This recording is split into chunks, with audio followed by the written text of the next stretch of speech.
شروع اللہ کے نام سے جو بڑا مہربان نہایت رحم والا ہے۔ اس حالت میں دن گزر رہے تھے اور ملک شام میں کفر سر اٹھا رہا تھا، پھل پھول رہا تھا۔ زیادہ زور لبنان کے علاقہ جات میں تھا،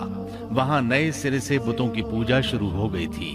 اللہ کی طرف سے ہدایت آ جانے کے بعد وہ پھر سے خباثتوں پر اتر آئے تھے۔ ان حالات میں بعلبک شہر میں بنی اسرائیل کا ایک ایسا گروہ ظاہر ہوا جنہوں نے ایک بت ایجاد کیا، اس کا نام بعل رکھا۔ اسی کے نام پر شہر کا نام بعلبک ہے۔ اللہ تعالیٰ نے ان کی طرف معزز پیغمبر الیاس علیہ السلام کو مبعوث فرمایا۔ آپ کا سلسلہ نسب یوں ہے: الیاس بن یاسین بن فنحاس بن ایزار بن ہارون علیہ السلام۔ اللہ تعالیٰ سورۃ الصافات آیات 123 تا 132 میں ان کا تذکرہ یوں فرماتے ہیں: اور بے شک الیاس بھی پیغمبروں میں سے تھے،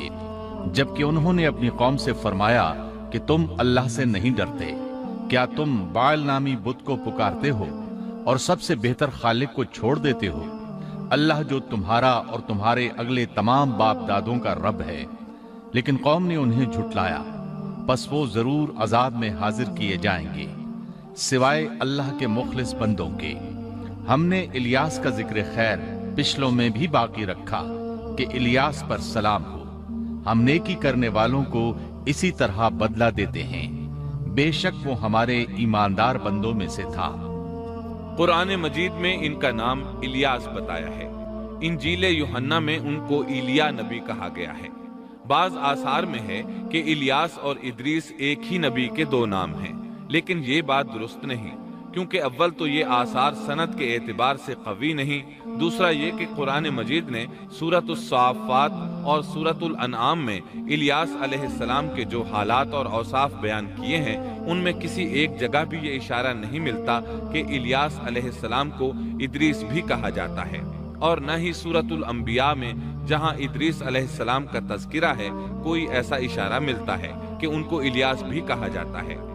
مورخین نے ادریس اور الیاس علیہ السلام کے جو نسب نامے بیان کیے ہیں ان سے پتہ چلتا ہے کہ ان دونوں نبیوں کے درمیان صدیوں کا فاصلہ ہے،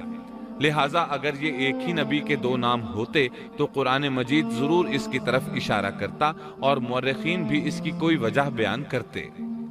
مفسرین اور مورخین کا اتفاق ہے کہ الیاس علیہ السلام شام کے باشندوں کی ہدایت کے لیے بھیجے گئے تھے، اور مشہور شہر بعلبک ان کی رسالت و تبلیغ کا مرکز تھا۔ الیاس علیہ السلام کی قوم مشہور بت بعل کی پرستار تھی اور توحید سے بیزار اور شرک و کفر میں مبتلا تھی۔ اللہ کے برگزیدہ رسول الیاس علیہ السلام نے ان کو سمجھایا اور راہ ہدایت انہیں دکھائی، اور بت پرستی کے خلاف انہیں واعظ و نصیحت کی اور خالص توحید کی جانب انہیں بلایا۔ کتب تفاسیر میں ہے کہ بعل نامی بت سونے کا تھا اور اس کا قد 20 گز تھا اور اس کے 4 منہ تھے، اور اس کے خدمت پر 400 خادم مقرر تھے۔ الیاس علیہ السلام کے زمانے میں یمن اور شام کا محبوب دیوتا یہی بت تھا، اور بعض مورخین کا خیال ہے کہ حجاز کا مشہور بت حبل بھی یہی بعل تھا۔ سورۃ الانعام میں الیاس علیہ السلام کا جن آیات کے اندر ذکر آیا ہے وہ نوح اور ابراہیم علیہ السلام کی اولاد اور ان کی نسل کے انبیاء و رسول کی ایک مختصر فہرست ہے۔ اللہ تعالیٰ سورۃ الانعام آیت 84 تا 86 میں فرماتے ہیں: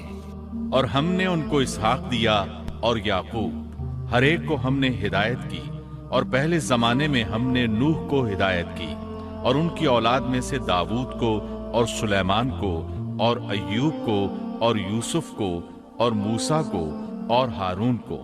اور اسی طرح ہم نیک کام کرنے والوں کو جزا دیا کرتے ہیں، اور نیز زکریا کو اور یحییٰ کو اور عیسیٰ کو اور الیاس کو، یہ سب نیک لوگوں میں سے تھے، اور نیز اسماعیل کو اور یسع کو اور یونس کو اور لوط کو، اور ان میں سے ہر ایک کو تمام جہان والوں پر ہم نے فضیلت دی۔